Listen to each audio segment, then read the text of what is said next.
ಎಲ್ರಿಗೂ ನಮಸ್ಕಾರ. Welcome back to my channel smart Edulogic. So last ವಿಡಿಯೋದಲ್ಲಿ ನಾವು ಅಂದರೆ ಈಗ ಒಂದು 3 ಪಾರ್ಟ್ಗಳಲ್ಲಿ ಸಂಖ್ಯೆಗಳು ಮತ್ತು ಸಂಖ್ಯಾ ಪದ್ಧತಿ ಪಾಠನ ಶುರು ಮಾಡಿದ್ವಿ ನವೋದಯ ಪರೀಕ್ಷೆಗೆ ಸಂಬಂಧಪಟ್ಟಂಗೆ. ಸೊ ಈಗ ಅದರ ಒಂದು ನೆಕ್ಸ್ಟ್ ಪಾರ್ಟ್ನ ಸ್ಟಾರ್ಟ್ ಮಾಡ್ತಾ ಇದ್ದೀನಿ. ಯಾರೆಲ್ಲ ಇನ್ನು ಪಾರ್ಟ್ 1, 2, 3 ಯಾರು ನೋಡಿಲ್ವಲ್ಲ ಅದನ್ನು ಡಿಸ್ಕ್ರಿಪ್ಷನಲ್ಲಿ ಹಾಕಿರ್ತೀನಿ, ನೀವು ನೋಡ್ಬೋದು 3 ವಿಡಿಯೋಸನ್ನು. ಸೊ ಈಗ ನೆಕ್ಸ್ಟ್ ಕಾನ್ಸೆಪ್ಟನ್ನು ಯಾವುದು ಇದೆ ಅಂತ ಹೇಳಿ ನೋಡೋಣ. ಅದಕ್ಕಿಂತ ಮುಂಚೆ ನೀವೇನಾದರೂ ನನ್ನ ಚಾನಲ್ನ ಸಬ್ಸ್ಕ್ರೈಬ್ ಮಾಡಿಲ್ಲ ಅಂದರೆ ಪ್ಲೀಸ್ ಸಬ್ಸ್ಕ್ರೈಬ್ ಮಾಡಿ, ಸಪೋರ್ಟ್ ಮಾಡಿ. ಸೊ ಏನು ಕಾನ್ಸೆಪ್ಟ್ ಇದೆ ಇವತ್ತು ಅಂತ ನೋಡೋಣ. ಸೊ ಕೊಟ್ಟ ಅಂಕಿಗಳನ್ನ ಬಳಸಿಕೊಂಡು ಗರಿಷ್ಠ ಅಥವಾ ಕನಿಷ್ಠ ಸಂಖ್ಯೆಯನ್ನು ರಚಿಸೋದು. ಗರಿಷ್ಠ ಅಂದರೆ ಏನು? ದೊಡ್ಡ ಸಂಖ್ಯೆ. ಕನಿಷ್ಠ ಅಂದರೆ ಸಣ್ಣ ಸಂಖ್ಯೆನ ಯಾವ ರೀತಿ ರಚನೆ ಮಾಡಬೇಕು ಅಂತ. ಸೊ ಮೊದಲಿಗೆ ನೋಡೋಣ, ಗರಿಷ್ಠ ಸಂಖ್ಯೆನ ಯಾವ ರೀತಿ ರಚನೆ ಮಾಡಬೇಕು ಅಂದರೆ ಇದರಲ್ಲಿ ಏನು ಮಾಡಿರ್ತಾರೆ ಅಂದರೆ ಒಂದಿಷ್ಟು ನಂಬರ್ಸ್ಗಳನ್ನು ಕೊಟ್ಟಿರ್ತಾರೆ, ಒಂದು 5 ಅಂಕಿಗಳನ್ನು ಹಿಂಗೆ ಕೊಟ್ಟಿರ್ತಾರೆ. ಆ ಅಂಕಿಗಳನ್ನು ಬಳಸ್ಕೊಂಡು 5 ಅಂಕಿಯ ಅಥವಾ ಅವ್ರು ಎಷ್ಟು ಅಂಕಿ ಕೇಳಿರ್ತಾರಲ್ಲ ಆ ಅಂಕಿಯ ಒಂದು ಗರಿಷ್ಠ ಸಂಖ್ಯೆ ಅಥವಾ ಅತಿ ದೊಡ್ಡ ಸಂಖ್ಯೆಯನ್ನು ರಚಿಸ್ರಿ ಅಂತ ಹೇಳ್ತಾರೆ. ಸೊ ಈಗ ಒಂದು ಎಕ್ಸಾಂಪಲ್ ನೋಡೋಣ. ಸೊ ಮೊದಲನೇದು 8, 0, ನೆಕ್ಸ್ಟು 3, 1, 6. ಇವಿಲ್ಲಿ ಎಷ್ಟು ಸಂಖ್ಯೆಗಳಿದ್ದಾವೆ? 5 ಸಂಖ್ಯೆಗಳನ್ನು ಇದ್ದಾವೆ. ಸೊ ಈ 5 ಅಂಕಿಗಳನ್ನು ಬಳಸ್ಕೊಂಡು 5 ಅಂಕಿಯ ಗರಿಷ್ಠ ಸಂಖ್ಯೆಯನ್ನು ರಚಿಸಬೇಕು. ಸೊ ಯಾವ ರೀತಿ ಮಾಡಬೇಕು? ತುಂಬ ಸಿಂಪಲ್. ಗರಿಷ್ಠ ಸಂಖ್ಯೆಯನ್ನು ರಚನೆ ಮಾಡಿರಿ ಅಂದರೆ ಏನಿರಬೇಕು? ಗರಿಷ್ಠ ಸ್ಥಾನದಲ್ಲಿ ದೊಡ್ಡ ಸಂಖ್ಯೆ ಈ ಥರ ಇರ್ಬೋದು, ಅಥವಾ ಕೊಟ್ಟ ಅಂಕಿಗಳನ್ನು ಅಂದರೆ ಈ ಅಂಕಿಗಳನ್ನು ಇವನ್ನ ಅಂಕಿಗಳನ್ನ ಏನು ಮಾಡಬೇಕಂದ್ರೆ ಇಳಿಕೆ ಕ್ರಮದಲ್ಲಿ ಜೋಡಿಸ್ತಾ ಹೋಗಬೇಕು. ಇಳಿಕೆ ಕ್ರಮ ಅಂದರೆ ಏನು? ದೊಡ್ಡ ಸಂಖ್ಯೆಯಿಂದ ಸಣ್ಣ ಸಂಖ್ಯೆನ ಬರೆಯೋದು. ಇದ್ರ ಬಗ್ಗೆ ಗೊತ್ತಿಲ್ಲ ಅಂದರೆ ಲಾಸ್ಟ್ ವಿಡಿಯೋದಲ್ಲಿ ಎಕ್ಸ್ಪ್ಲೇನ್ ಮಾಡಿದ್ದೀನಿ, ಹೋಗಿ ನೋಡಿ. ಸೊ ಈಗ ಒಂದ್ಸಲಿ ನೋಡೋಣ ಇಳಿಕೆ ಕ್ರಮದಲ್ಲಿ ಯಾವ ರೀತಿ ಜೋಡಿಸ್ಬೇಕು ಅಂತ ಹೇಳಿ. ಮೊದಲನೇದು ದೊಡ್ಡ ಅಂಕಿ ಯಾವುದು ಇದರಲ್ಲಿ? 8. ಅದಾದಮೇಲೆ ಇರುವಂಥ ನೆಕ್ಸ್ಟ್ ನಂಬರ್ ಬರೋದು ಯಾವುದು? 6. ಇಳಿಕೆ ಕ್ರಮದಲ್ಲಿ ಬರಿತಾ ಹೋದಾಗ ನೆಕ್ಸ್ಟ್ ಬರೋ ಸಣ್ಣ ಸಂಖ್ಯೆ 3, ಅದಕ್ಕಿಂತ ನೆಕ್ಸ್ಟ್ ಸಣ್ಣ ಸಂಖ್ಯೆ 1, ಆಮೇಲೆ 0. ಓಕೆ. ಸೊ 5 ಅಂಕಿ ಆಯ್ತಾ. ಇದರಲ್ಲಿ ಗರಿಷ್ಠ ಸ್ಥಾನದಲ್ಲಿ ಒಂದು ದೊಡ್ಡ ಸಂಖ್ಯೆನೇ ಇದೆನಾ? ಹಾಂ. ಈಗ ಇದರಲ್ಲಿ ಅಲ್ಪ ವಿರಾಮ ಎಲ್ಲಿಡೋದು? ಬಿಡಿ 10, 100 ಆದಮೇಲೆ ಅಲ್ಪ ವಿರಾಮ ಇಡೋದು. ಸೊ ಇದನ್ನು ನಾವು ಯಾವ ರೀತಿ ಓದ್ತೀವಿ ಅಂದರೆ 1000 ಸ್ಥಾನದಲ್ಲಿ 86 ಇದೆ. ಸೊ 86,310. ಸೊ ಇದು ಈ ಅಂಕಿಗಳನ್ನು ಬಳಸ್ಕೊಂಡು ನಾವು ರಚಿಸಿದಂತಹ ಒಂದು ದೊಡ್ಡ ಸಂಖ್ಯೆ 5 ಅಂಕಿಯ ಗರಿಷ್ಠ ಸಂಖ್ಯೆ ಆಗಿರುತ್ತೆ. ಸೊ ಏನಿಲ್ಲ, ಸಿಂಪಲ್. ಗರಿಷ್ಠ ಸಂಖ್ಯೆನ ರಚನೆ ಮಾಡಿರಿ ಅಂತ ಕೇಳಿದಾಗ ನಾವೇನು ಮಾಡಬೇಕು? ಇಳಿಕೆ ಕ್ರಮದಲ್ಲಿ ಬರಿತಾ ಹೋಗಬೇಕು. ಓಕೆನಾ? ನೆಕ್ಸ್ಟ್ ಬರೋದೇನು ಅಂತ ನೋಡೋಣ. ಕನಿಷ್ಠ ಸಂಖ್ಯೆಯನ್ನು ರಚನೆ ಮಾಡೋದು.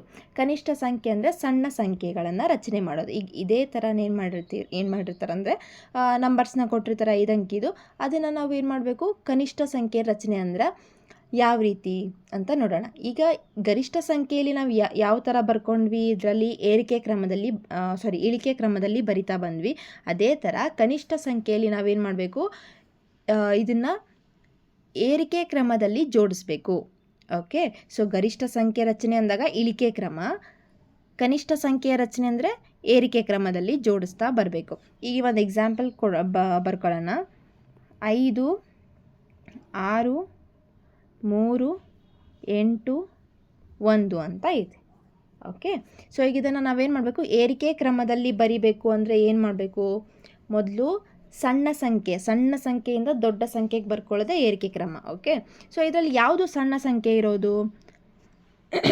1. ಅದಾದಮೇಲೆ ನೆಕ್ಸ್ಟ್ ಬರೋ ದೊಡ್ಡ ಸಂಖ್ಯೆ 3, ನೆಕ್ಸ್ಟ್ ಬರೋ ದೊಡ್ಡ ಸಂಖ್ಯೆ 5, ಆಮೇಲೆ 6, 8. ಏರಿಕೆ ಕ್ರಮ ಆಯಿತಾ ಇದರಲ್ಲಿ? ಹಾಂ. ಗರಿಷ್ಠ ಸಣ್ಣ ಸಂಖ್ಯೆ ಬಂತಾ? ಓಕೆ. ಬಿಡಿ 10, 100 ಆದಮೇಲೆ ಅಲ್ಪ ವಿರಾಮ ಇಟ್ಟರೆ ಏನಾಗ್ತೈತಿ? 13,568. ಸೊ ಈ ರೀತಿ ನಾವೇನು ಮಾಡ್ಕೋಬೇಕು? ಏರಿಕೆ ಕ್ರಮದಲ್ಲಿ ಬರ್ಕೊಂಡಾಗ ನಮಗೆ ಕನಿಷ್ಠ ಸಂಖ್ಯೆಯ ರಚನೆಯನ್ನು ಸಿಗುತ್ತೆ. ಈಗ ಇನ್ನೊಂದು ಎಕ್ಸಾಂಪಲ್ ತೋರಿಸ್ತೀನಿ. ಓಕೆ. ಇಲ್ಲಿ ನೋಡಿ, ಇಲ್ಲಿ ಕೊಟ್ಟಿರೋವಂಥ ಅಂಕಿಗಳು ಏನಿದಾವೆ ಅಂದರೆ 3, 6, 5, 8, 0 ಇದಾವ. ಈಗ ನಾನೇನು ಹೇಳಿದ್ದೆ? ಕನಿಷ್ಠ ಸಂಖ್ಯೆಯನ್ನು ಇದನ್ನು ರಚಿಸಬೇಕು ಅಂದರೆ ಏರಿಕೆ ಕ್ರಮದಲ್ಲಿ ಬರಿಬೇಕು. ಏರಿಕೆ ಕ್ರಮದಲ್ಲಿ ಬರಿಬೇಕಂದ್ರೆ ಮೊದಲು ಸಣ್ಣ ಸಂಖ್ಯೆನ ಬರಿಬೇಕು. ಈಗ ಇದರಲ್ಲಿ ಸಣ್ಣ ಸಂಖ್ಯೆ ಯಾವುದು? 0. ಸಣ್ಣ ಸಂಖ್ಯೆ ಅಲ್ವಾ ಇಷ್ಟು ಅಂಕಿಗಳಲ್ಲಿ? ಸೊ ನಾನು ಮೊದಲಿಗೆ 0ನ ಬರ್ಕೊತೀನಿ. ನೆಕ್ಸ್ಟು 3, ಅದಾದಮೇಲೆ 5, 6, 8. ನೋಡಿ, ಈಗ ಅಲ್ಪ ವಿರಾಮ ಇಟ್ಟರೆ ಇಲ್ಲಿ ಏನಾಗ್ತೈತಿ? 3,568 ಆಯಿತು. ಆದರೆ ಅವ್ರೇನು ಕೇಳಿರ್ತಾರೆ ಅಂತಂದರೆ 5 ಅಂಕಿಯ ಕನಿಷ್ಠ ಸಂಖ್ಯೆ, ಇಲ್ಲಿ 5 ಅಂಕಿ ಆಗಲಿಲ್ಲ, ಈ 0 ಇಲ್ಲಿ ಬಂದಿದೆ ಅಂದರೆ ಇದಕ್ಕೆ ಯಾವುದೇ ಬೆಲೆ ಇಲ್ಲ, ಮತ್ತು ಇದೇನಾಯಿತು 4 ಅಂಕಿಯ ಒಂದು ಸಂಖ್ಯೆ ಆಯಿತು. ಸೊ ಈ ಥರ ಬರೆಯೋದು ತಪ್ಪಾಗುತ್ತೆ. ಓಕೆ, ಈ ಥರ ಬರಿಬಾರ್ದು. 0 ಬಂದಾಗ ಯಾವ ರೀತಿ ಮಾಡಬೇಕಂದ್ರೆ 0ನ 2ನೇ ಸ್ಥಾನದಲ್ಲಿ ನಾವೇನು ಮಾಡಬೇಕು, ಬರಿಬೇಕು. ಓಕೆ, ಸೊ ಅದನ್ನು ಬಿಟ್ಟು 0ನ ಬಿಡಿ. 0 ಬಿಟ್ಟು ಸಣ್ಣ ಸಂಖ್ಯೆ ಯಾವುದೀಗ 3. ಸೊ ಮೊದಲು 3 ಬರ್ಕೋಬೇಕು. ಅದಾದಮೇಲೆ 2ನೇ ಸ್ಥಾನದಲ್ಲಿ 0ನ ಬರಿಬೇಕು. ಅದಾದಮೇಲೆ ನೆಕ್ಸ್ಟ್ ಬರುವಂಥ ನಂಬರ್ 5, ಆಮೇಲೆ 6, 8. ಸೊ ಈಗ ಅಲ್ಪ ವಿರಾಮ ಇಟ್ಟಾಗ 30,568 ಆಯಿತು. ಸೊ ಈ ಥರ ಬರೆಯೋದು ಸರಿಯಾದ ಕ್ರಮ ಆಗಿರುತ್ತೆ. ಗೊತ್ತಾಯ್ತಲ್ವ? 0 ಬಂದರೆ ಯಾವ ರೀತಿ ಬರಿಬೇಕು, ಕನಿಷ್ಠ ಸಂಖ್ಯೆ ರಚನೆ ಅಂದರೆ 0ನ 2ನೇ ಸ್ಥಾನದಲ್ಲಿ ಹಾಕಬೇಕು ಅಷ್ಟೇ. ಓಕೆ, ಈಗ ನೆಕ್ಸ್ಟ್ ನೋಡೋಣ. ದತ್ತ ಸಂಖ್ಯೆಗಳಲ್ಲಿ ಸರಿ ಅಥವಾ ಸಮ ಸಂಖ್ಯೆಯ ಗುರುತಿಸುವಿಕೆ. ಅಂದರೆ ಒಂದು ನಂಬರ್ ಕೊಟ್ಟಿರ್ತಾರೆ, ಅದು ಸಮ ಸಂಖ್ಯೆನಾ ಅಥವಾ ಬೆಸ ಸಂಖ್ಯೆನಾ ಅಂತ ಹೇಳಿ ಕಂಡುಹಿಡಿಯೋದು. ಓಕೆ, ಹಾಗಾದರೆ ಈ ಸರಿ ಸಂಖ್ಯೆ ಅಂದ್ರೇನು ಅಂತ ನೋಡೋಣ. ಸೊ ಯಾವ ರೀತಿ ಎರಡನ್ನು ಅಪವರ್ತನವಾಗಿ ಹೊಂದಿರುವ ಸಂಖ್ಯೆಗಳನ್ನು ನಾವೇನಂತ ಕರಿತೀವಿ, ಸರಿ ಸಂಖ್ಯೆ ಅಥವಾ ಸಮ ಸಂಖ್ಯೆ ಅಂತ ಕರಿತೀವಿ. ಇದನ್ನು ನೀವು ನೋಟ್ಸ್ ಮಾಡ್ಕೊಳ್ತಾ ಇದ್ದರೆ ಬರ್ಕೋಬಹುದು. ಇನ್ನೊಮ್ಮೆ ಹೇಳ್ತೀನಿ, ಎರಡನ್ನು ಅಪವರ್ತನವಾಗಿ ಹೊಂದಿರುವ ಸಂಖ್ಯೆಗಳನ್ನು ಸರಿ ಸಂಖ್ಯೆ ಎನ್ನುವರು ಅಥವಾ ಸಮ ಸಂಖ್ಯೆ ಎನ್ನುವರು. ಓಕೆ, ಸೊ ಯಾವ್ಯಾವ ಸರಿ ಸಂಖ್ಯೆ ಬರುತ್ತೆ? 2, 4, 6, 8, 10, 12. ಅಂದರೆ ಇವೆಲ್ಲ 2ರ ಮಗ್ಗಿಯೊಳಗೆ ಇರ್ತಾವೆ, ಅಥವಾ 2ರಿಂದ ಭಾಗವಾಗ್ತವೆ, ಅಥವಾ ಇವೆಲ್ಲ 2ರ ಅಪವರ್ತನಗಳನ್ನು ಹೊಂದಿರ್ತಾವೆ. ಓಕೆ, ಸೊ ಇದನ್ನಿಷ್ಟು ನಾವು ನೋಡ್ಕೊತೀವಿ. ಇವೆಲ್ಲ ಏನಾಗ್ತಾವೆ ಅಂದರೆ ಸರಿ ಸಂಖ್ಯೆಗಳು ಅಂತ ಹೇಳಿ ಕರಿತೀವಿ. ಓಕೆ, ಈಗ ಒಂದು ದೊಡ್ಡ ಸಂಖ್ಯೆನ ಕೊಟ್ಟಿರ್ತಾರೆ, ಒಂದು 4 ಅಂಕಿದು 6 ಅಂಕಿದು ಈ ಥರ ಕೊಟ್ಟಿರ್ತಾರೆ. ಇದರಲ್ಲಿ ಇದು ಸರಿ ಸಂಖ್ಯೆನಾ ಅಂತ ಹೇಳಿ ಕೇಳಿದಾಗ ನಿಮ್ಗೆ ಗೊತ್ತಾಗಬೇಕಲ್ವಾ? ಸಾಮಾನ್ಯವಾಗಿ ಸರಿ ಸಂಖ್ಯೆ ಹೇಗಿರ್ತವೆ ಅಂತ ನೋಡೋಣ. ಈಗ 54,320 ಅಂತ ಇದೆ. ಇದು ಸರಿ ಸಂಖ್ಯೆ ಅಥವಾ ಸಮ ಸಂಖ್ಯೆನ ಬೆಸ ಸಂಖ್ಯೆನ ಗೊತ್ತಾಗಬೇಕಲ್ವ ಇದು? ಸೊ ಇದು ನೋಡಬೇಕಂದ್ರೆ ನಾವು ಯಾವತ್ತೂ ಲಾಸ್ಟ್ ಬಿಡಿ ಸ್ಥಾನದಲ್ಲಿ ನೋಡಬೇಕು. ಬಿಡಿ ಸ್ಥಾನದಲ್ಲಿ ಏನಾದರೂ 0, 2, 4, 6, 8 ಈ ನಂಬರ್ಸ್ಗಳಿದ್ವಂದರೆ ಬಿಡಿ ಸ್ಥಾನದಲ್ಲಿ, ಆವಾಗ ಈ ಒಂದು ಕೊಟ್ಟಿರುವಂತಹ ಸಂಖ್ಯೆ ಸಮ ಸಂಖ್ಯೆ ಅಥವಾ ಸರಿ ಸಂಖ್ಯೆ ಆಗಿರುತ್ತೆ. ಓಕೆನಾ? ಸೊ ಇದನ್ನು ಬಿಟ್ಟು ಬೇರೆ ನಂಬರ್ಸ್ ಏನಾದರೂ ಇತ್ತಂದರೆ, ಅಂದರೆ 1, 3, 5, 7, 9 ಇವಿತ್ವಂದ್ರೆ ಅದು ಬೆಸ ಸಂಖ್ಯೆ ಆಗಿರುತ್ತೆ. ಈಗ ನಿಮಗೆ ಸರಿ ಸಂಖ್ಯೆ ಅಥವಾ ಸಮ ಸಂಖ್ಯೆಯನ್ನು ಗುರುತಿಸೋದು ಗೊತ್ತಾಯ್ತಲ್ವ?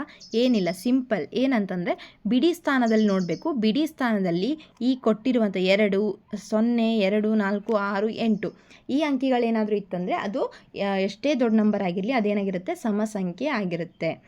ಈಗ ನೆಕ್ಸ್ಟ್ ಯಾವ ರೀತಿ ಪ್ರಶ್ನೆನ ಕೇಳ್ತಾರೆ ಅಂತಂದರೆ, ಒಂದಿಷ್ಟು ಅಂಕಿಗಳನ್ನು ಕೊಡ್ತಾರೆ, ಅದ ಅಂಕಿಗಳನ್ನು ಬಳಸ್ಕೊಂಡು ನಾವು ರಚಿಸಬಹುದಾದಂತಹ ಒಂದು 5 ಅಂಕಿಯ ಅಥವಾ ಅತಿ ಚಿಕ್ಕ ಸಮ ಸಂಖ್ಯೆ ಯಾವುದು ಅಂತ ಕೇಳ್ತಾರೆ.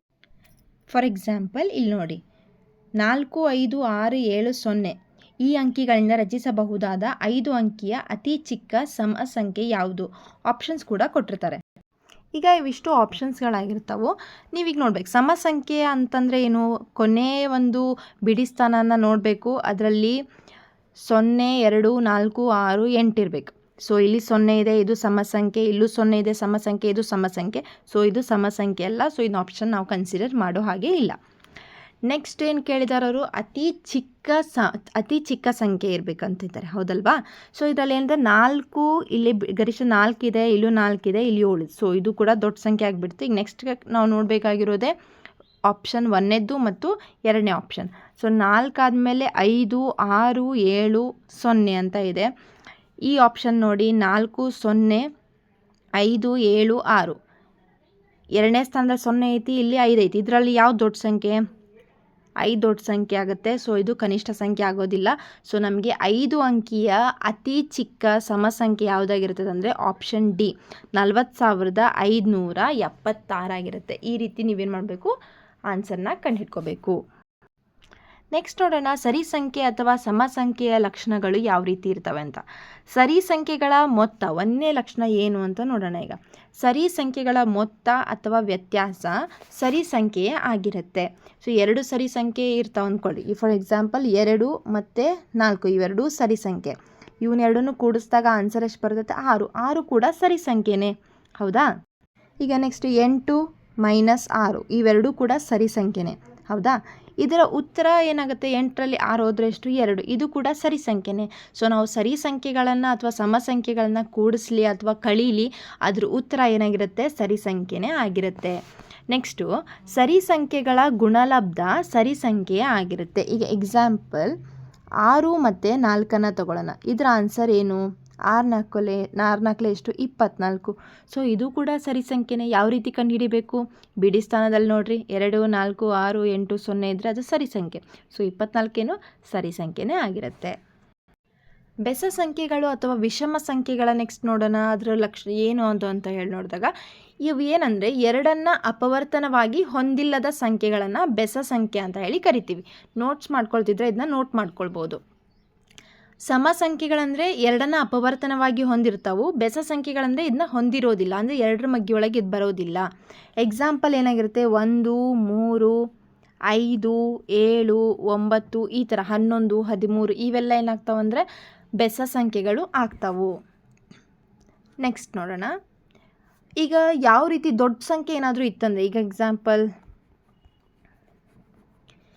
50,769 ಇದು ಬೆಸ ಸಂಖ್ಯೆನ ಸಮ ಸಂಖ್ಯೆನ ನೋಡಬೇಕು ಬಿಡಿ ಸ್ಥಾನದಲ್ಲಿ. ಇಲ್ಲಿ ಏನಿದೆ? 9 ಇದೆ. ಸೊ 9 ಇದೆ ಅಂತಂದ್ರೆ ಇದೇನಾಗಿರುತ್ತೆ ಅಂದರೆ ಬೆಸ ಸಂಖ್ಯೆ ಆಗಿರುತ್ತೆ. ಓಕೆ, ಯಾಕಂದರೆ 0, 2, 4, 6, 8 ಇದ್ದರೆ ಮಾತ್ರ ಅದು ಸಮ ಸಂಖ್ಯೆ. ಸೊ ಇದರಲ್ಲಿ ಇಲ್ಲಿ 9 ಇದೆ ಅಂದರೆ ಇದೇನಾಗಿರುತ್ತೆ? ಬೆಸ ಸಂಖ್ಯೆ ಆಗಿರುತ್ತೆ. ನೆಕ್ಸ್ಟ್ ಇದರ ಲಕ್ಷಣಗಳನ್ನು ನೋಡೋಣ. ಬೆಸ ಸಂಖ್ಯೆಯ ಲಕ್ಷಣಗಳು. ಬೆಸ ಸಂಖ್ಯೆಗಳ ಮೊತ್ತ ಅಥವಾ ವ್ಯತ್ಯಾಸ ಸರಿ ಸಂಖ್ಯೆಯೇ ಆಗಿರುತ್ತೆ. ನೋಡ್ರಿ ಇಲ್ಲಿ ಒಂದು 5 ತೊಗೊಳ್ಳೋಣ. 5 ಮೈನಸ್ 3 ಮಾಡಿ ಎಷ್ಟು ಬಂತು? 2 ಸರಿ ಸಂಖ್ಯೆ ಬಂತಾ? ಓಕೆ, ಅದನ್ನೇ ಕೂಡಿಸಿದಾಗ ಎರಡು ಬೆಸ ಸಂಖ್ಯೆಗಳನ್ನ ಕೂಡಿಸಿದಾಗ 5 + 3 ಎಷ್ಟು? 8. ಓಕೆ, ಇದು ಕೂಡ ಸರಿ ಸಂಖ್ಯೆನೇ ಬಂತು. ಸೊ ನಾವು ಬೆಸ ಸಂಖ್ಯೆಗಳನ್ನು ಕೂಡಿಸ್ಲಿ ಅಥವಾ ಕಳೀಲಿ, ನಮಗೆ ಆನ್ಸರ್ ಏನಾಗಿರುತ್ತೆ? ಸರಿ ಸಂಖ್ಯೆನೇ ಬಂದಿರುತ್ತೆ. ಅದೇ ಥರ ಬೆಸ ಸಂಖ್ಯೆಗಳ ಒಂದು ಗುಣಲಬ್ಧ ಬೆಸ ಸಂಖ್ಯೆನೇ ಆಗಿರುತ್ತೆ. ಈಗ ಇದನ್ನ 5 × 3 ಮಾಡಿ ಎಷ್ಟು ಬಂತು? 15 ಬೆಸ ಸಂಖ್ಯೆ, ಹೌದಾ? ಸೊ ಅದೇ ಥರ ಇನ್ನಷ್ಟು ಎಕ್ಸಾಂಪಲ್ಸ್ನ ನೀವೇ ನೋಡ್ಕೋಬೋದು. ಈಗ ನೆಕ್ಸ್ಟು 9 × 3 ಎಷ್ಟು? 27. ಇದು ಕೂಡ ಏನಾಗುತ್ತೆ? ಬೆಸ ಸಂಖ್ಯೆನೇ ಆಗಿರುತ್ತೆ. ಗುಣಲಬ್ಧ ಬೆಸ ಸಂಖ್ಯೆ ಬರುತ್ತೆ, ಬಟ್ ಕೂಡಿಸಿದಾಗ ಕಳೆದಾಗ ಮಾತ್ರ ಸಮ ಸಂಖ್ಯೆ ಬಂದಿರುತ್ತೆ. ಇದಿಷ್ಟು ಇವತ್ತಿನ ಟಾಪಿಕ್ ಆಗಿತ್ತು. ಅದೇ ರೀತಿ ಸಂಖ್ಯೆಗಳು ಮತ್ತು ಅದರ ಸ್ಥಾನವೆಲೆ ಈ ಒಂದು ಪಾಠದ ಮೇಲೆ ಇನ್ನಷ್ಟು ಇಂಪಾರ್ಟೆಂಟ್ ಟಾಪಿಕ್ಸ್ನ ನೆಕ್ಸ್ಟ್ ಪಾಠಲ್ಲಿ ತೊಗೊಂಬರ್ತೀನಿ. ಸೊ ಈ ವಿಡಿಯೋ ನಿಮಗೆ ಇಷ್ಟ ಆದರೆ ಪ್ಲೀಸ್ ಲೈಕ್ ಮಾಡಿ, ಶೇರ್ ಮಾಡಿ, ಸಬ್ಸ್ಕ್ರೈಬ್ ಮಾಡೋದನ್ನು ಮರಿಬೇಡಿ. ಹಾಗೆ ನೆಕ್ಸ್ಟ್ ಏನಾದರೂ ನಿಮ್ಮ ಪಾರ್ಟ್ 1, 2, 3 ನೋಡಿಲ್ಲ ಅಂದರೆ ಲಿಂಕನ್ನು ಡಿಸ್ಕ್ರಿಪ್ಷನ್ ಹಾಕಿರ್ತೀನಿ, ಪ್ಲೀಸ್ ಹೋಗಿ ಒಂದು ಸತಿ ನೋಡ್ಕೊಳ್ಳಿ. ಹಾಗೆ ನೋಟ್ಸ್ ಮಾಡ್ತಾ ಇರಿ, ಪ್ರಿಪೇರ್ ಆಗಿ ಓದೋ ಎಕ್ಸಾಮ್ಗೆ ಅಂತ ಹೇಳ್ತಾ thank you so much for watching.